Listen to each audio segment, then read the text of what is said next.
برادر عزیزمون بودن. خداوند جوشون بخشه. زندگی آمد برای بندگی. سلام علیکم دوستان عزیز، برادرای قدردان. ما با همراه دوستم همکورس عزیزم کسی رفتوی جان امروز نگفتنم اومد که در خاندان عمروف ها مصیبت است. مادرشان بندگی کرد. عمروف ها هنرمندان خلقی، هنرمندانی که در بگیم بسیار مردمی تاجیک خدمت کردگان، خدمت خودشون رساندگان. راستی گپ شنیدیم که مادر 80 سالشان بندگی کردن. برو اومدیم راه به سوی آبی گرم گرفتیم. یک جای میریم ان شاء الله که در جنازه مادرمون اشتراک میکنیم. چی گفتی کسی رفته جان؟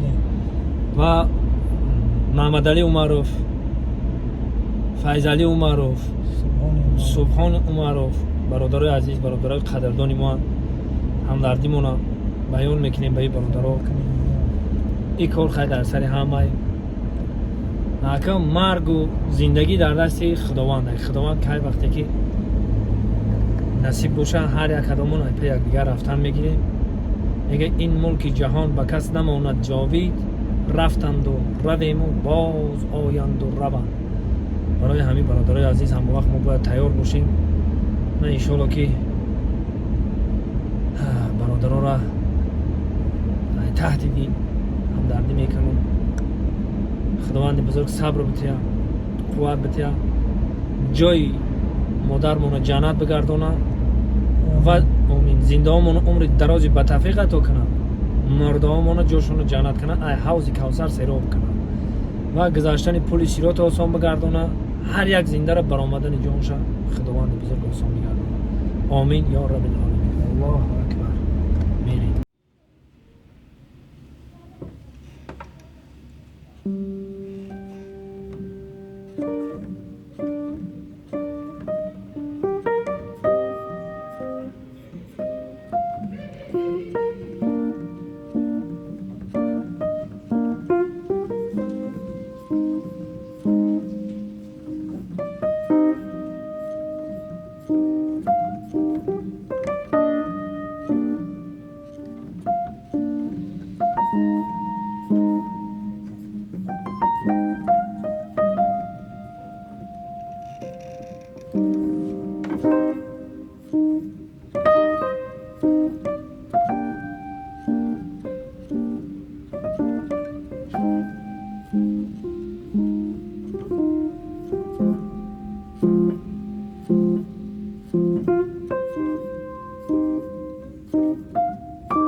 اینا برادرای عزیز زمانی بود که اینجا خرسندیده می اومدیم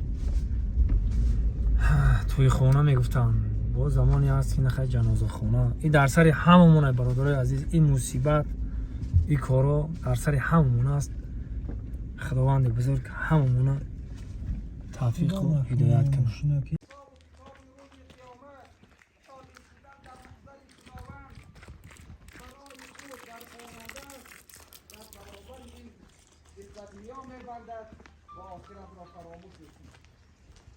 ناگهان ببیند از در حضرت عزرائیل می‌دواند که مانع در آمدن او کسی چیزی نمی شود.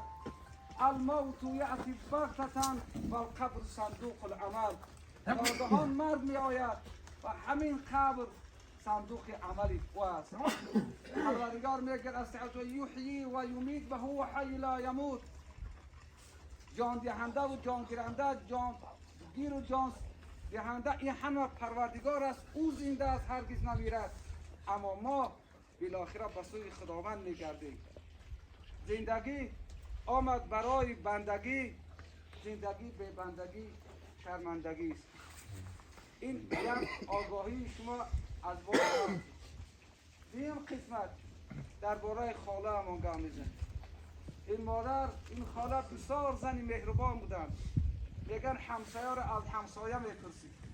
اگر ما همچون همسایه شهادتی میدیم که خاله من در حقیقت زنی مهربان و مادری مهربان بودن و همین مهربانی اخلاق حمیده و در کجای نبودن، با یاد خدا، با ذکر خدا بودن، از یاد خدا غافل نبودن انشاءالله. همین بود که خداوند این را زیارت خانه خدا نصیب گردان. و عن ابی هریره رضی الله عنه قال قال رسول الله صلی الله علیه و سلم من حج لله فلم يرفث ولم يفسق رجع كيوم ولدته امه. میگوید ابو هریره از رسول اکرم صلی الله علیه و سلم روایت میکنه کسی که من حج لله خالص برای خدا حج بگردانه، وقتی که رجعه، وقت در مراسم حج یگان کارهای ناشایسته و فسق و فجور انجام نداده باشه، رجعه کیومین ولدته امه، روزی که از حج بر میگردد گیا که از مادر تولد شده بیگناه است. پس پروردگارا همین بود که انشاءالله در وقت زمانش روی این لبی گفتن از زیارت خانه خدا نصیبشون گشتن. و قسمتی سیمی که میخوام به شما بگویم این درباره مادر است. من یک سر یک جنازه را کرده بودم، نمیدونم کجا بود، لیکن میخوام همون را باز برسانم. مادر در حقیقتا چیزی بزرگ است. بعضی عملهایی هستند که یکی را به دیگر خداوند قبول نمیگرداند. یقین و اقیم الصلاة و آتوا الزکات آیت ربانی. در عزیز مون بودن خداوند جوشن. سلام علیکم براتانو. این شرکت اکای مویدین به این ماشین گرینچ رفتیم. سوخ سلامت 100% همه جاش 100% گذاشتیم. اینا اومدیم خیلی درون مسکو دا. اینا باز بچه‌ها هستن خای. گاو میزنن که چه رفتین چه اومدیم. بیا بابا حاجی چه رفتی اومدی؟ شکر الحمدلله رفتیم اومدیم. ماشینی نه ماشینی جیب قطی رفتیم. کامفورت همه 100%. همه در حولین تو میبره.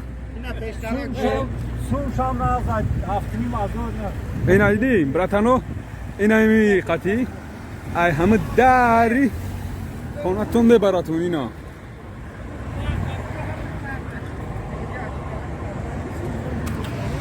بیا که بابا حاجی یکم سخن دیگه که بابا حاجی چه رفتی؟ نقد داشتم نقد اومده همش نقدم ملیسوش هم نقدن همش 100%. همش 100%. خیلی نو تدگه شو وجود ایستادگی های اینم خیلی هم دیگه همش تین 100%. اینا فرو مادر رفته استن جمع 100%. خیلی کدومه که معخوش باشه زنگ زنه شرکت اکای مویدین همیشه 24 ساعت در خدمت های. خیلی پناهتون به خدا.